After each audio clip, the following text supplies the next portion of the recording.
Hello प्यारे student, नमस्कार। स्वागत है आपका इस नए वीडियो पे। प्यारे स्टूडेंट, आज के हम इस वीडियो में जो सॉल्व करने वाले हैं, प्रश्नावली 1.1 सॉल्व करने वाले हैं। एनसीईआरटी मैथ से लिया गया है, कक्षा 10 के लिए होगा। ठीक है, तो आपको ये समझना होगा ये क्वेश्चन नंबर क्या है। देखिए, सबसे पहले जो प्रश्नावली 1.1 है, ये पहले वाले पुराने बुक के एनसीईआरटी में 1.2 में दे रखा था। ठीक है, अब नए वाले बुक में आपको ये प्रश्नावली 1.1 में मिल जाएगा। ठीक है, तो आइए स्टार्ट करते हैं। फर्स्ट नंबर क्वेश्चन है, निम्नलिखित संख्याओं को अभाज्य गुणनखंड के गुणनफल के रूप में व्यक्त करें। तो सबसे पहले हम समझेंगे अभाज्य गुणनखंड किसको बोलते हैं। ठीक है, तो देखिए क्वेश्चन नंबर फर्स्ट दे रखा है 140। तो 140 को आप क्या करोगे, डिवाइड करोगे, भाग दोगे। सबसे छोटी संख्या किससे भाग लग जाएगा, तो सबसे छोटी संख्या अभाज्य संख्या 2 होता है। ठीक है, तो 2 से भाग लगाएंगे। 2 से 140 को भाग करोगे तो कैसे लगाते हो, 7 दूना 14, ये कट जाएगा, फिर जो 2 से लगेगा तो जो भागफल आएगा ना उसको नीचे लिखना है। ठीक है, तो यहां से कट जाएगा 2 से 70 बार में, फिर 70 में 2 से फिर भाग लगेगा तो 35 से कट जाएगा। ठीक है, अब भाग लगेगा 2 से, क्या अब 2 से नहीं लगेगा, अब 3 से लगाएंगे। 3 से भी भाग नहीं लगेगा, तब 5 से लगाएंगे, 5 सते 35। अब देखो, अब 7 से लगाकर 1 ला सकते हो, और आपको पता है एक अभाज्य संख्या नहीं होता है, तो आप यहां भी छोड़ सकते हो। और हम इसको ऐसे लिख सकते हैं, 140 को किसके किसके गुणाफल में लिखे, गुणनफल के रूप में लिखे, 2 गुने 2 गुने 5 गुने 7, मतलब 2 गुने 2 गुने 5 गुने 7। और आपको मैं बता दूं, 140 जितने भी गुणनफल आए ना, ये सारे के सारे अभाज्य संख्या होते हैं। ठीक है, अभाज्य संख्या के डेफिनेशन है, परिभाषा है कि वो केवल और केवल स्वयं और एक से कटता है, इसके अलावा किसी से नहीं कटता है, उसे ही हम अभाज्य संख्या बोलते हैं। ठीक है, तो इसको हम ऐसे भी बोल सकते हैं, 2 कितना बार है, 2 बार, तो 2 के पावर 2 गुने 5 गुने 7, ये आप इसका लिख सकते हो। ठीक है, आइए नेक्स्ट क्वेश्चन सेकंड नंबर करते हैं।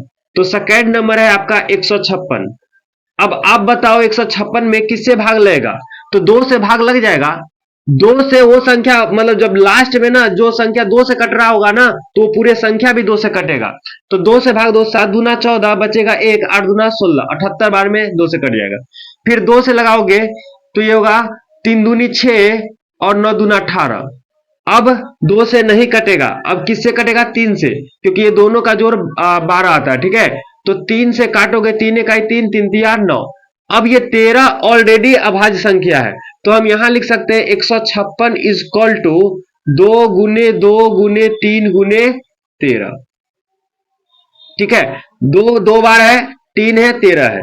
अब आइए 3825 को करते हैं, तीसरा नंबर क्वेश्चन 3825। ठीक है, इसको सॉल्व करना है। तो अब बताओ, ये तो 2 से लगेगा नहीं इसमें भाग, 2 से इसमें नहीं लगेगा, क्योंकि लास्ट में कितना है, 5 है। अब देखो 3 से लगेगा या नहीं लगेगा, कौन डिसाइड करेगा, सबको जोड़ लो। तो 8 2 10, 10 3 13, 5 18, मतलब जो संख्या टोटल आया है जोड़ करके 18, 18 3 से कटता है, इसीलिए संख्या भी 3 से कट जाएगा, तो 3 से भाग लग जाएगा इसमें। ठीक है, तो 3 से लगाओ, 3 इकाई 3, या 3 दूना 6, बचा हासिल 2, तो 3 दूना 6, बचा हासिल 2, ये हो गया 22, 7 तिया 21, और 5 तिया 15। ठीक है, अब देखो फिर से 3 से लग रहा है क्या, जोड़ते हैं, 1 और 2 3, 7 10, 10 5 15, ये कट रहा है 3 से, इसका मतलब फिर 3 से हम भाग दे सकते हैं। ठीक है, 3 से भाग दो, 4 तिया 12, 3 दूना 6, 5 तिया 15। ठीक है, अब हमें लग रहा है 3 से भाग नहीं लगेगा, क्योंकि 4 2 6 5 11, 3 से नहीं लगा। अब 3 से नहीं लगेगा तो लास्ट में 5 है, 5 से लग जाएगा। ठीक है, 5 से भाग लगा दो, 8 पंचे 40, 5 25, फिर 5 से लगेगा 17 पचे 85। क्लियर है, अब हम लिख सकते हैं 3825 को हम लिख सकते हैं 3 गुने 3 गुने 5 गुने 5 गुने 17।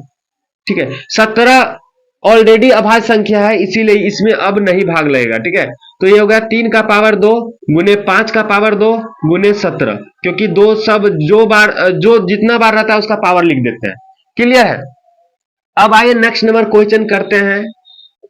फोर्थ नंबर है 5005, 5005। अब आप बताओ इसमें किससे भाग लगेगा? दो से तो लगेगा नहीं, तीन से हम जोड़ कर देखते हैं, 5 5 10, तीन से नहीं लगेगा। अब 5 से लग जाएगा, तो 5 से भाग लगाओ, 5 1 5, 0 0, 5 1 5। ठीक है। अब दो से नहीं लगेगा, तीन से नहीं लगेगा, 5 से नहीं लगेगा। अब चलो 7 से ट्राई करके देखते हैं, 7 से ट्राई करके देखते हैं। 7 अभाज्य संख्या है, 7 1 7, बचेगा कितना? 3। देखो यहां लगाकर देख सकते हो आप। ठीक है, 7 से भाग दोगे तो 7 1 7, बचेगा कितना? 3। 7 चौक 28, ठीक है, 2, 7 तिया 21। मतलब 7 से हमने भाग दिया तो 143 बार में कट गया। ठीक है, अब देखो 143 आया। अब 143 में किससे भाग लगेगा? तो आपको मैं बता दूं, 11 से भाग लग जाएगा। 11 का 11, 11 तिया 33। ठीक है, अब देखो यहां से हम क्या लिख सकते हैं? देखो सारे के सारे अभाज्य संख्या है, तो हम इसको लिख सकते हैं 5005 इक्वल टू 5 गुने 7 गुने 11 गुने 13। ठीक है, और मजे का बात मैं बताऊं तो आप याद रखना, 1001 का जो गुणनफल होता है 7 गुने 11 गुने 13 होता है। ठीक है, ठीक है, क्लियर है? आप इतना याद भी रख सकते हो, नहीं भी याद है कोई दिक्कत नहीं। अब लास्ट क्वेश्चन है 7429 नंबर क्वेश्चन ये है 7429। 7429 में आप लगाना चाहोगे 2 से, 3 से, 5 से, 7 से, तो किसी से नहीं लगेगा, डायरेक्ट इसमें लगेगा 17 से। किससे लगेगा? 17 से। आप 17 से भाग दोगे ना, देखो करके देख लो, इससे पहले आप किसी अभाज्य संख्या से इसमें भाग दोगे तो नहीं लगेगा। ठीक है, किसी संख्या से नहीं लगेगा 17 से पहले, तो आपको लगाना होगा क्या? 17 से। ठीक है, तो 17 पचे 85 हो जाएगा, 17 चौके हो जाएगा 68। ठीक है, ये बचेगा आपका 14 में से 8 जाएगा, 6 बच जाएगा, ये कट गया, फिर आएगा 2। ठीक है, 17 तिया क्या होता है? 51। ठीक है, ये एक और 17 सत्ते 119 हो जाता है। तो मतलब हमने 17 से लगाया और भागफल कितना आया? तो 437 आ गया। अब इसमें किससे लगेगा? तो अब इसमें आपको 19 से भाग लगाना पड़ेगा। किससे? 19 से। तो 19 से लगाओ, अब 19 से लगाओगे 437 में, तो 19 दूना 38, 19 तिया 57, ज्यादा हो जाएगा। तो 13 में से 8 जाएगा तो बचेगा 5, ये कट जाएगा। ठीक है, 19 तिया 57 हो जाता है। ठीक है, तो 23 बार में पूरा पूरा कट जाएगा। तो हम यहां लिख सकते हैं 7429 इक्वल टू 17 गुने 19 गुने 23। ठीक है, यही आपका आंसर हो जाएगा। आइए नेक्स्ट नंबर क्वेश्चन। तो हमने क्वेश्चन नंबर फर्स्ट बेहतरीन ढंग से समझ लिया है। आइए क्वेश्चन नंबर सेकंड करते हैं। क्वेश्चन नंबर सेकंड है पूर्णांकों के निम्नलिखित युग्मों के एचसीएफ और एलसीएम ज्ञात करें। जी हां, सबसे पहले हम सारे का मौसा और लौसा ज्ञात करेंगे, फिर इसकी जांच भी करेंगे कि दोनों संख्याओं का गुणनफल मौसा और एचसीएफ और एलसीएम के बराबर है या कि नहीं है। तो आइए सबसे पहले हम एचसीएफ और एलसीएम निकालते हैं। तो सबसे पहले अभी हम लोग सीखे अभाज्य गुणनखंड मेथड। तो सबसे पहले हम 26 और 91 का फर्स्ट नंबर सॉल्व कर रहे हैं। 26 और 91 का अभाज्य गुणनखंड करेंगे। तो आप सबसे पहले भाग लगाओगे इसमें 2 से, तो 13 आ जाएगा। अब लगेगा नहीं तो हम 26 के बराबर लिख सकते हैं 2 गुने 13। ठीक है, 91 का अगर अभाज्य गुणनखंड करोगे तो 2 से भाग लगेगा नहीं, 3 से लगाओगे। ठीक है, 3 से लगेगा नहीं, 3 से लगेगा क्या? नहीं लगेगा। 7 से, तो 7 से लग जाएगा, 7 1 7, 7 तिया 21, 13 7 91। ठीक है, तो हम 91 को लिख सकते हैं 7 गुने 13। अब समझना, एचसीएफ का ही हिंदी होता है मौसौ, महत्तम समावर्त। ठीक है, अब हमें जो एचसीएफ निकालना है, तो एचसीएफ क्या होता है? जो दोनों में कॉमन आ जाए ना, उसे हम बोलते हैं एचसीएफ। तो दोनों में जो हो, तो दोनों में क्या है? 13 है। जो दोनों में रहे उसे ही हम बोलते हैं एचसीएफ, जो कि 13 आ जाएगा। अब देखो एलसीएम क्या होता है, जिसको हम बोलते हैं लॉसॉ। ठीक है। अब ये क्या होता है कि जो दोनों में वो तो एक बार लो, तो 13 दोनों में एक बार ले लो, जो नहीं है उसको भी गुना करो। ये 2 और 7, तो 2 और 7 ये भी गुना करो और गुना करके यहां लिख दो। तो यहां हो जाएगा 13 सत्ते 91, 91 गुना होगा 2 182। तो ये आपका आ गया एचसीएफ और एलसीएम। ठीक है, दोनों हमने निकाल दिया जैसा बोल रखा था। अब हमें बोला जा रहा है जांच भी करें, तो आपको मैं एक फॉर्मूला बताता हूं। देखो, एलसीएम गुने एचसीएफ मतलब लॉसो गुने मौसो बराबर होता है पहली संख्या गुने दूसरी संख्या। जी हां, मतलब अगर दो संख्या का एलसीएम एचसीएफ निकाल रहे हैं, जैसे हमने दो संख्या 13 और 26 का एलसीएम निकाले, तो कितना कितना आया, तो एचसीएफ आया 13, मतलब एलसीएम आया 182 और एचसीएफ आया 13।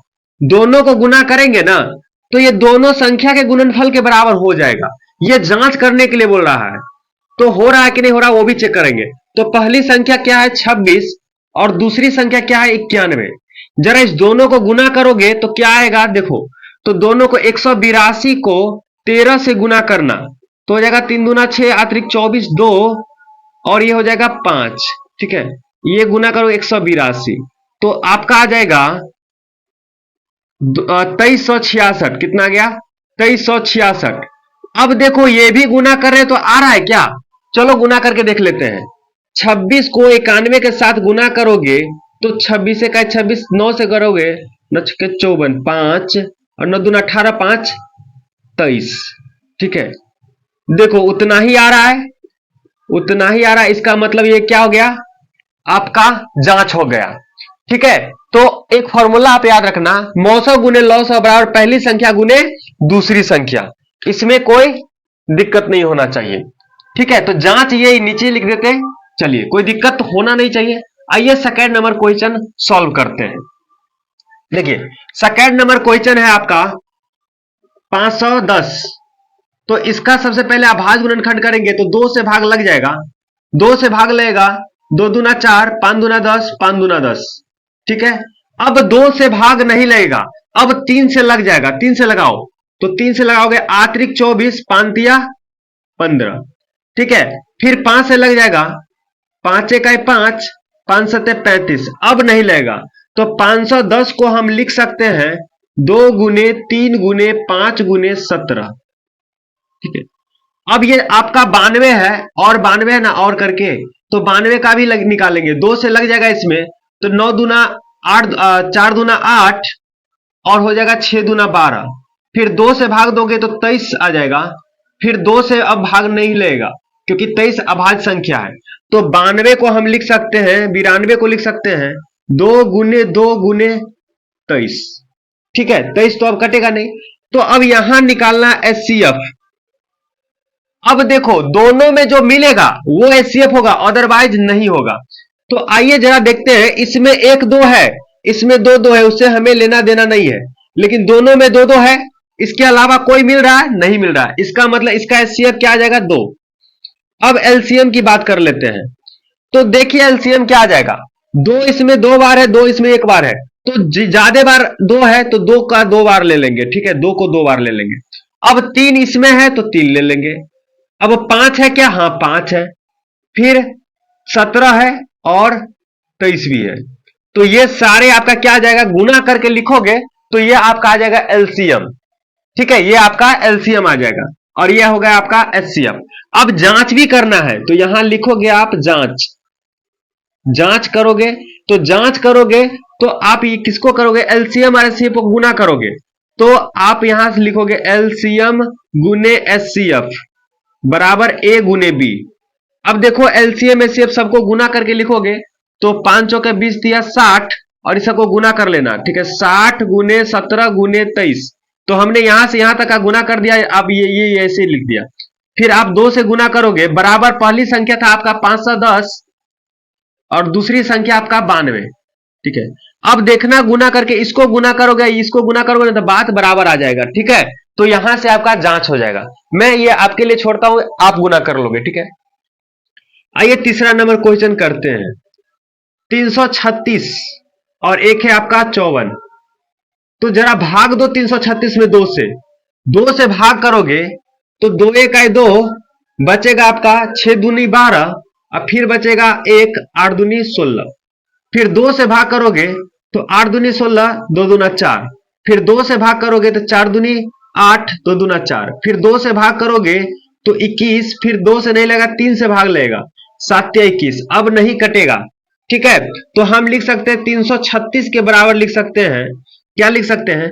2 का पावर 2 कितना बार है? 1 2 3 4 बार है। 2 का पावर 4 गुने 3 गुने 7, ये भी लिख सकते हैं आप, कोई दिक्कत नहीं। 2 को आप ऐसे 4 बार गुना करके लिखो या 2 का पावर 4 कर सकते हो, ठीक है। अब 54 को अगर आप 2 से भाग दोगे, 2 से लग जाएगा ना, तो 2 से भाग दोगे तो 27 दूना 54, 27 से कट जाएगा।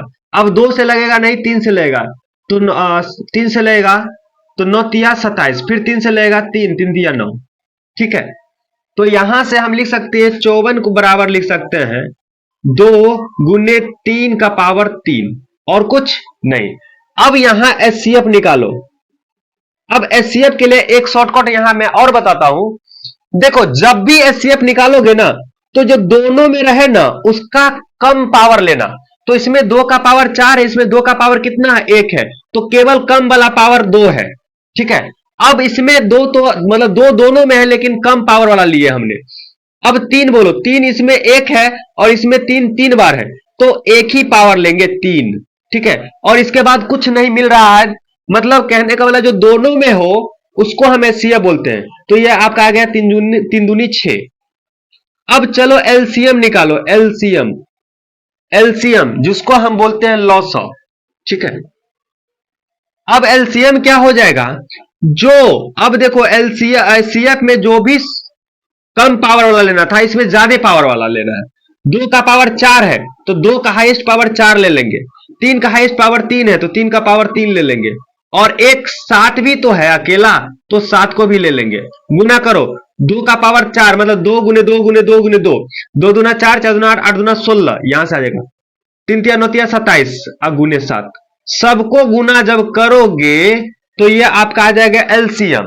अब फिर से वही फॉर्मूला करोगे, जांच, यहां लिखोगे जांच, ठीक है। और लिखोगे एलसीएम गुने एचसीएफ और गुने पहली संख्या गुने दूसरी संख्या। ये जो दे रखा है संख्याओं का गुणनफल, मतलब पहली संख्या गुने दूसरी संख्या, ठीक है। आप इतना कर लोगे। आइए हम नेक्स्ट क्वेश्चन समझते हैं। 3 नंबर क्वेश्चन बोल रहा है अभाज्य गुणनखंडन विधि द्वारा निम्नलिखित पूर्णांकों के एचसीएफ एलसीएम निकाले। वही मेथड है, अभाज्य गुणनखंड करके एलसीएम और एचसीएफ निकालना है। तो सबसे पहले उत्तर हम लोग फर्स्ट नंबर का करेंगे, ठीक है। फर्स्ट नंबर का सॉल्यूशन करेंगे। अब देखिए 12 का अगर अभाज्य गुणनखंड करिएगा, फिर 15 को करिएगा और फिर 21 का क्या आएगा? तो 12 को हम कर सकते हैं ऐसे, पहले 2 से भाग लगाएंगे तो ये आपका आ जाएगा 6, फिर 2 से लगाएंगे 3, अब होगा नहीं तो हम यहां लिख सकते हैं 2 गुने 2 गुने 3। फिर 5 को लिख सकते हैं 5 तिया 15, ठीक है, 5 तिया 15। और 7 को लिख सकते हैं 3 सत्ते 21, ठीक है। ऐसे हो जाएगा, इसमें कुछ सोचने वाली बात है नहीं, ठीक है। अब आपको जस्ट बताया इससे पहले एचसीएफ क्या होता है। तो एचसीएफ क्या होता है भाई मेरे?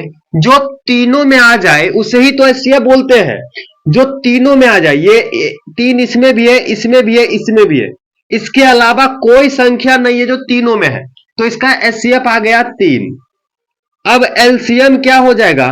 तो एलसीएम जो होगा भाई मेरे, जो तीनों में उसको लिखो, उसके बाद कौन कौन है उसको भी लिखो। तो ये 2 2 बार है तो 2 2 बार लिखेंगे, इसका पूरा हो गया। ये 5 भी लिखेंगे और ये 7 भी लिखेंगे। अब इसको गुना करो तो ये 5 दूना 10 बन जाएगा और इधर गुना करो 7 21 दूना 42, मतलब 420 इसका आंसर आ जाएगा। क्लियर है? अब दूसरा नंबर देखो, 17 है, ठीक है, और 23 है और 29 है। तो आपको बता दे 17 को लिख सकते हो 1 गुने 17, 23 को लिख सकते हो 1 गुने 23 और 29 को लिख सकते हो 1 गुने 29। तो मतलब ये कहने का मतलब है कि भाई मेरे ये आपका अभाज्य संख्या है जो केवल स्वयं और 1 से कटेगा। इसका मतलब इसका एचसीएफ क्या आ जाएगा? 1। तो यहां से आप याद रखना अभाज्य संख्या का एचसीएफ कितना आता है? 1 आता है। अब एलसीएम निकालो, तो एलसीएम ऐसे नंबर का सीधा सीधा गुना कर दो, आपका एलसीएम आ जाएगा। तो चलो मैं इसको गुना करके दिखाता हूं। तो 29 को सबसे पहले 23 से गुना कर लेंगे। तो 23 से गुना करोगे तो 9 तिया 27, 2 3 दूना 6, 2 8, फिर 2 से करोगे तो 9 दूना 18, 1 2 दूना 4, 1 5।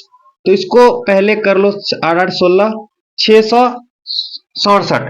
फिर 17 बचा है तो 17 से भी गुना करोगे, ठीक है। 7 से गुना करोगे, 7 7 49, 4 7 छक्के 42 और 4 46, 4 7 छक्के 42, 4 46, ठीक है। और 6 6 7, अब जोड़ो 9 7 6 13, 3 12 1 13, फिर एक जगह गया 10 1 11, ठीक है। तो आ जाएगा 11,339 इसका आंसर आ जाएगा, ठीक है। अब ये छोटू सा नंबर है तीसरा नंबर में 8। तो 8 को हम लिख सकते हैं 2 गुने 2 गुने 2, अभाज्य गुणनखंड करने पर। 9 को आप लिख सकते हो, अब इसको भी पावर में लिखना चाहो तो लिख सकते हो, 2 का पावर 3। अब 9 लिखो, 9 को क्या लिखोगे, 3 गुने 3, मतलब हम लिख सकते हैं 3 का स्क्वायर, ठीक है। अब 25 को लिखो जरा, तो 5 गुने 5 मतलब 5 का स्क्वायर। अब यहां से समझो, ये तो अभाज्य संख्या है नहीं, लेकिन इसमें कुछ कॉमन भी नहीं आ रहा है। जब कुछ भी कॉमन नहीं आएगा तो उसका एचसीएफ क्या आ जाएगा, 1। मतलब ये सारे कुछ भी कॉमन नहीं आएगा, इसका मतलब एक तो कॉमन आएगा ना भाई मेरे, यहां एक सब में आ जाएगा। अब एलसीएम ऐसे नंबर का जब एलसीएम होता है ना, सबको गुना कर दो, 8 गुने 9 गुने 25। और आपको बता दूं मैं, 25 अट्ठे 25 चौके 100, 8 दुना मतलब 200, 200 को 9 से गुना करोगे तो 18, 9 दुना 1800, ये आपका एलसीएम आ जाएगा, ठीक है। तो आपको बेहतरीन ढंग से समझ में आया होगा। आइए नेक्स्ट नंबर क्वेश्चन करते हैं। देखिए एचसीएफ 306 और 657 का 9 दे रखा है, मतलब 900 दे रखा है, ये दोनों नंबर का 900 कितना है, 9। तो ये दोनों नंबर का एलसीएम बोल रहा है, मतलब 900 पूछ रहा है। तो आपको मैं बता दूं, एक फॉर्मूला होता है। क्या फॉर्मूला होता है, एलसीएम गुने एचसीएफ बराबर होता है गुने पहली संख्या गुने दूसरी संख्या, मतलब 900 गुने 900 बराबर पहली संख्या गुने दूसरी संख्या, या दोनों संख्या का गुणनफल, इसे ही बोलते हैं। तो भाई मेरे, आप एलसीएम हमें पूछा जा रहा है, दोनों संख्या का एलसीएम, तो एलसीएम तो हमें निकालना है, और एचसीएफ इसका दे रखा है कितना, 9 दे रखा है। और एक संख्या है 306 और दूसरी संख्या है आपका 657। तो क्या आप एलसीएम नहीं निकाल लोगे, तो ये गुना गुना में इधर जाएगा तो भागा में चला जाएगा, ठीक है। बट्टे में क्या चला जाएगा, 9। अब 9 से काटने का देखो, सबसे पहले ये 3 से कट रहा है, ये भी 3 से कट रहा है। क्यों कट रहा है, क्योंकि दोनों का जोड़ कितना आ रहा है, 9। और आपको मैं बता दूं, ये 9 से भी कटेगा। जैसे ही किसी संख्या का जोड़ अगर 9 से कट रहा होगा ना, वो संख्या भी 9 से कट रहा होगा, तो 9 से डायरेक्ट काट सकते हो। तो 9 से काटो, 9 1 9, 9 से काटोगे 9 तिया 27, ठीक है, 9 तिया 27, बचेगा कितना, 3। तो 9 चौक 36, 9 चौक 36, ठीक है। 34 बार में पूरा पूरा कट जाएगा, क्लियर है। और दोनों को गुना कर लो तो वही आपका आ जाएगा एलसीएम। तो 657 को हम गुना करेंगे 34 से, तो गुना करो, 7 चौक 28, 2 5 चौक 20, 2 22, 2 6 चौक 24, 2 26, 3 से गुना करो, 7 तिया 21, 2 5 तिया 15, 2 17, ठीक है, 1 6 तिया 18, 1 19। तो ये आपका आ जाएगा 3 और 7 6 13, ठीक है। ये आपका आ जाएगा 12, ये 22,338, ये आपका आंसर आ जाएगा, ठीक है। आइए नेक्स्ट नंबर क्वेश्चन करते हैं। देखिए क्वेश्चन नंबर 5 क्या बोल रहा है, जांच कीजिए कि क्या प्राकृत संख्या n के लिए संख्या 6 के पावर n अंक 0 पर समाप्त हो सकती है क्या। मतलब अगर हम n के जगह पर 1 2 कुछ भी प्राकृत संख्या, मतलब प्राकृत संख्या होता है गिनती की संख्या को प्राकृत संख्या बोलते हैं, n के जगह पे 1 2 3 कुछ भी दे, तो उसका जो गुणनखंड मतलब होता है क्या, 0 पे समाप्त होगा क्या।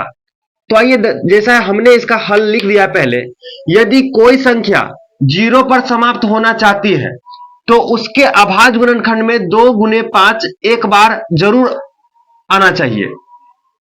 मतलब अगर किसी संख्या, आपको पता है कि कोई भी संख्या 2 और 5 का गुणनफल हो तो 5 गुना 10, मतलब लास्ट में कितना हो जाएगा, 0 पे समाप्त हो जाएगा। ठीक है, उसी बात को हमने यहां लिख दिया है। अब देखो 6n के लिए n इक्वल टू 1 रखते हैं तो इसका 6 का गुणनखंड आता है 2 गुने 3। फिर अगर 2 रखे तो 2 बार ये आ जाएगा। क्या आपको कहीं 2 तो दिख रहा है लेकिन 5 दिख रहा है क्या? नहीं, चाहकर भी इसमें नहीं आ सकता है। तो हमने लिखा 6 का भाज्य गुणनखंड करने पर यह 2 गुने 5 के रूप का नहीं आ रहा है। मतलब 6 को आप गुणनखंड करोगे तो 2 और 3 आएगा, 5 तो दिखेगा नहीं कहीं। तो इसीलिए अतः किसी भी संख्या n के लिए 6 के पावर n कभी भी 0 पर समाप्त नहीं होगा। आपको समझ में आ गया होगा कि 0 पे समाप्त होने के लिए 2 और 5 होना चाहिए, जो कि इसमें नहीं आ रहा है।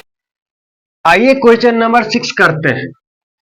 क्वेश्चन है, व्याख्या कीजिए कि इतना और इतना भाज्य संख्या क्यों है। तो सबसे पहले भाज्य संख्या क्या होता है मैं आपको वो बता दूं। देखिए, वैसी संख्या जो कम से कम 3 गुणनखंड हो, जिसका मतलब अभाज्य संख्या को छोड़कर, जैसे हम 12 को ले लेते हैं। 12 किस किस से कट रहा है भाई मेरे? तो 12 आपका 2 से भी कट जाएगा और 3 से भी कट जाएगा, 4 से भी कट जाएगा, 12 खुद से कट जाएगा और 1 से भी कट जाएगा। हम इसको ऐसे भी बोल सकते हैं कि जो संख्या एक और स्वयं के अलावा किसी और संख्या से भी कट जाए उसे हम बोलते हैं भाज्य संख्या। ठीक है, तो अब हमें यह चेक करना है कि यह भाज्य क्यों है, यह भाज्य क्यों है। तो हम ये बोल देंगे कि इसका गुणनखंड 11, 13, ये सब देखो, सबसे पहले ये तो गुणनखंड के रूप में है लेकिन ये प्लस के रूप में, तो इसको सॉल्व करेंगे। सबसे पहले तो हम लिखेंगे हल और इसको सॉल्व करना स्टार्ट करते हैं। 7 गुने 11 गुने 13 प्लस 13। ठीक है, तो आप यहां से लोगे 13, यहां से कॉमन आ जाएगा, क्या आ जाएगा, कॉमन। तो 13 कॉमन लोगे तो ये आ जाएगा 7 गुने 11 और प्लस से 1 बच जाएगा। ठीक है, अब 13 गुने, अब इसको जरा ऐड करो तो 11 7 77 प्लस 1 78 आ जाएगा। अब ध्यान दो कि ये आपका 13 से भी कटेगा और ये 2 से भी कट रहा है। इसका गुणनखंड करोगे ना तो ये 2 से भी कट रहा होगा। तो हम लिख सकते हैं ये सारी संख्या, ये संख्या खुद और अनेक से भी, मतलब जिसका 2 से अधिक गुणनखंड हो वो अभाज्य संख्या, भाज्य संख्या कहलाता है। फिर इसी प्रकार इसको चेक करोगे तो ये आपको समझ में आ गया होगा क्यों है। तो आप रीजन भी लिख सकते हो, 7 गुने 11 गुने 13 प्लस 13 का गुणनखंड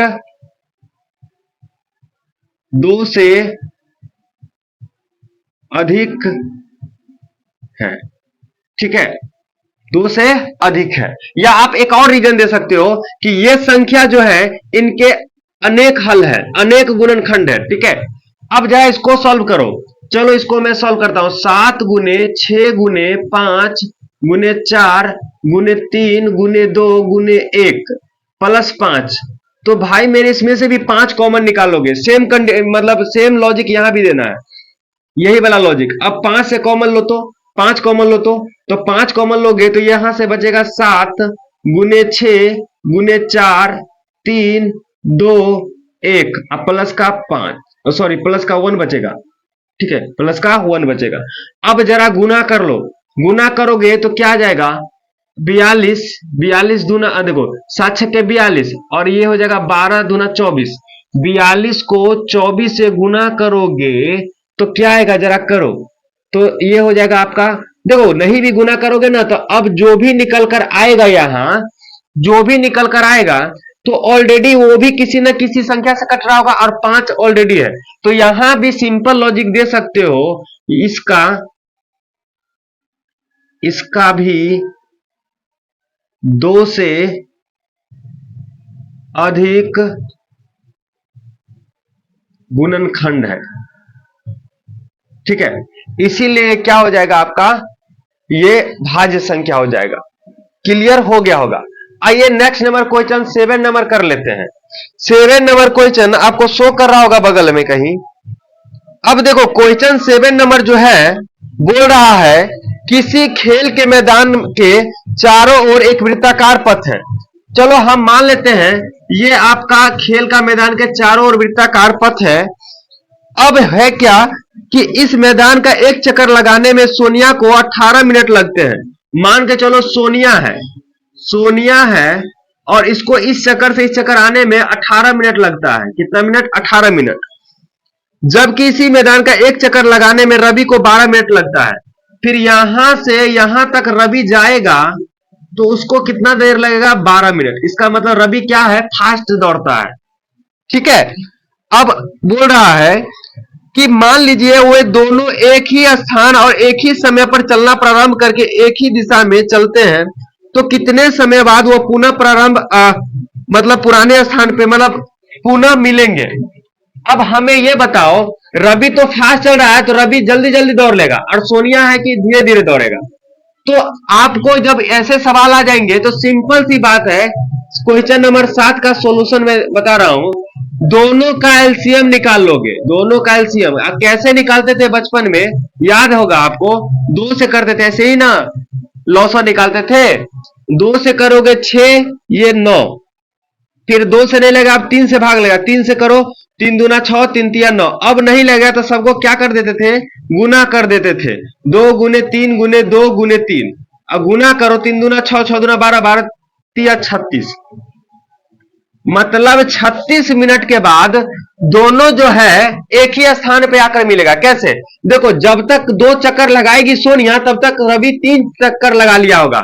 मतलब एक चक्कर में 18, दूसरा चक्कर में 36 और रवि के द्वारा 3 चक्कर में। मतलब दोनों क्या होगा कि 36 मिनट में दोनों एक साथ फिर दौड़ना स्टार्ट करेगा।